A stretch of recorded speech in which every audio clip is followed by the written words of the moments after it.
Bien, los tamaños del BOP también los vamos a conseguir desde 2.5, de 3,16, de 4,16, de 5 hasta 7,16, que básicamente también van a depender de un rango que es el de la tubería flexible que vayamos a estar manejando.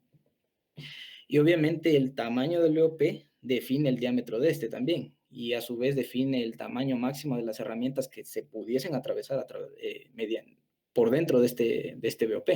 Es decir, por ejemplo, si tenemos un BOP de 4,16, como tenemos ahí en la tabla, entonces estamos hablando de que el coil tubing puede ir desde 1 pulgada hasta 2,7 octavos. Pero, o sea, no solamente es que vamos a meter la tubería de 2,7 octavos, sino que también se puede meter una herramienta un poco más grande, que es lo que básicamente, generalmente nosotros utilizamos en la punta del coil tubing o de la tubería, o que venga anexada a nuestro VHA. Como, bueno, puede ser un jet, puede ser un motor de fondo, puede ser algún tipo de jet especial giratorio, accesorios de pesca. Es decir, ahí se pueden utilizar una serie de herramientas complementarias, y obviamente ese tipo de herramientas no pueden exceder el diámetro interno del BOP. Por lo que, bueno, se tiene que considerar un drift de seguridad bueno, un drift no es más que una medida mínima que nos va a permitir el paso de estas herramientas o de cualquier instrumento que vaya conectado, bien sea en la punta del coil tubing o del VHA, sin ningún tipo de inconveniente. Eh, Bien, ahora, ¿de qué depende el tamaño y la configuración del BOP? Primero, la presión de cabeza. Segundo, el tipo de trabajo, bien sea trabajo de pesca o un control de pozo, si es un cañoneo, en fin. Eh, A pesar de que este BOP es un elemento o un equipo de seguridad, tenemos que estar claros de que si sabemos que vamos a pescar, tenemos que ir con una configuración un poco diferente, porque es posible que en algún momento, por ejemplo, necesitamos sujetar doble, entonces la configuración del BOP va a ser diferente, es decir, va a cambiar. Si vamos a hacer un trabajo de control de pozo, dependiendo de las presiones que nos podamos conseguir, también va a cambiar, y eso va a jugar un papel, básicamente, un papel muy, muy importante en el tamaño del BOP. Y bueno, obviamente el tipo de pozo, es decir, si vamos a perforar, si vamos a realizar un trabajo de limpieza, vamos a realizar algún tipo de trabajo a nivel del taladro, pues cada uno de estos trabajos va a afectar al tamaño del BOP que nosotros vayamos a utilizar en ese momento, ¿no? Entonces, básicamente estos tres son los parámetros o los factores que nos permiten a nosotros definir el tamaño del BOP, la configuración y básicamente el tipo de BOP.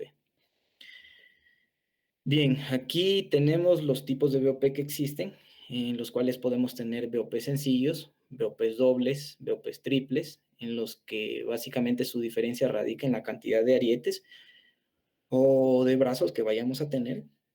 Eh, Aquí vemos estos tres ejemplos: un single, un dual combi, un triple combi, que, bueno, pudiéramos decir, si tengo un BOP sencillo o un BOP doble o, por ejemplo, un BOP triple, ¿de qué depende la configuración de estos? Bueno, básicamente va a depender también del tipo de trabajo que nosotros vayamos a tener. Y así como tenemos uno simple, uno doble y uno triple, también podemos tener uno cuádruple, que también le llamamos quad, que vamos a ver en el siguiente slide. Bien, este es el tipo de BOP que más hemos visto hasta ahora, es decir, el BOP cuádruple o quad BOP, pero también podemos llegar a tener un BOP quíntuple, que, como ya les comenté, todo esto va a ir en función del tipo de trabajo o del tipo de pozo que vayamos a tener. Entonces, bueno, de hecho en esta imagen vemos un dato un poquito curioso. Si se dan cuenta, en los brazos de los arietes, es decir, estos brazos de aquí, el segundo brazo que viene desde arriba hacia abajo, tiene como una sección un poquito más robusta o más voluminosa en comparación a las otras. Pues resulta que dentro de los brazos del BOP podemos colocar algunos tipos de insertos, como son los arietes ciegos, los de cuñas, los de corte y los arietes de falla, que que, bueno, ya más adelante los vamos a ver con un poco más de detalle. Bien, estos de corte, como su nombre mismo le indica, son, o bueno, los que están capacitados para cortar la tubería de coil tubing. Y bueno, ¿qué pasa? Que cuando se va a aplicar la presión hidráulica para poder mover estos arietes, se necesita una mayor presión hidráulica para poder cortar la tubería como tal. Entonces, es por eso que existen estos cuerpos de mayor volumen, para así poder aplicar una mayor presión hidráulica y garantizar que sí hayamos cortado la tubería de coil tubing. Y bueno, el resto de los arietes tienen cuerpos de menor volumen, también tienen otras funciones que también las vamos a ver un poquito más adelante, en donde, bueno, no demandan tanta presión hidráulica como los arietes de corte, que son estos que están aquí. Ok, bueno, aquí vamos a ver los componentes principales del VOP, o las partes del VOP, de los cuales, bueno, ya hablamos de los brazos, eh, de lo que son las bridas, pero aquí vamos a ver con más a detalle cada una de sus partes.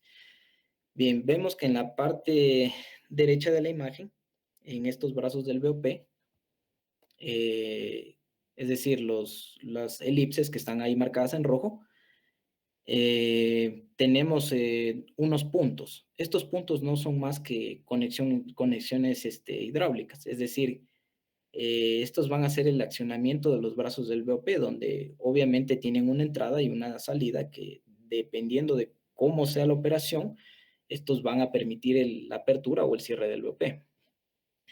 Adicionalmente, si nos fijamos en la parte superior, es decir, en la imagen de al lado, tenemos otro elipse con rojo.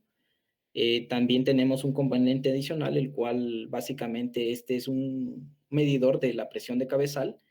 Y bueno, pues lo podemos leer in situ o a través de un sensor eléctrico o hidráulico que por medio de unos cables va a llegar a la cabina de control y vamos a poder dar su lectura en uno de los relojes o los indicadores de presión del cabezal que existen en la consola del panel de control. Bien, tenemos los volantes que vemos en los extremos de los brazos, que se utilizan también como una segunda manera de poder abrir y cerrar el accionamiento de los arietes, ya sea porque el sistema falló o porque fallaron las bombas, y por, qué sé yo, por precaución. Entonces, este tipo de volantes nos van a permitir realizar el cierre o la apertura de los arietes. Y bueno, obviamente no se hace con la misma rapidez que tiene el sistema hidráulico, pero en casos de contingencia, pues están ahí disponibles para poder utilizarlos como un segundo recurso. Y bueno, pues adicionalmente, ¿qué más tenemos? Vemos unas válvulas ecualizadoras que, cuando estas se aplican en los rams o los arietes, se va a generar como una diferencia de presiones de manera que súper grande, es decir, va a ser significativa. Entonces, para poder abrir un RAM que está cerrado y que tiene presiones diferentes, bien sea por arriba o por debajo, va a ser sumamente complicado. Entonces, esta es básicamente la función de estas válvulas ecualizadoras, es decir, de igualar las presiones y poder generar una correcta apertura o un correcto cierre de estos RAMs.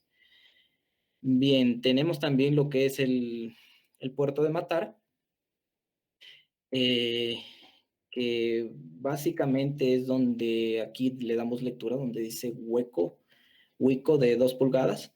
Eso no es más que una rosca o el tipo de conexión que tiene el cuerpo del puerto de matar.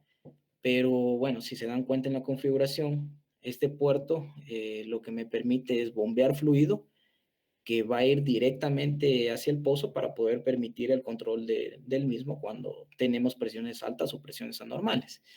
Y bueno, la conexión que está por debajo, que es la conexión que permite básicamente enchufarse o conectarse al cabezal del pozo o al lubricador o a lo que vayamos a estar básicamente según la condición o según la operación que vayamos a realizar. Y bueno, pues finalmente tenemos los 4 tipos de arietes, los RAMs que existen en la configuración del VOP, los ciegos, los de corte, los arietes de cuña y los arietes de tubería.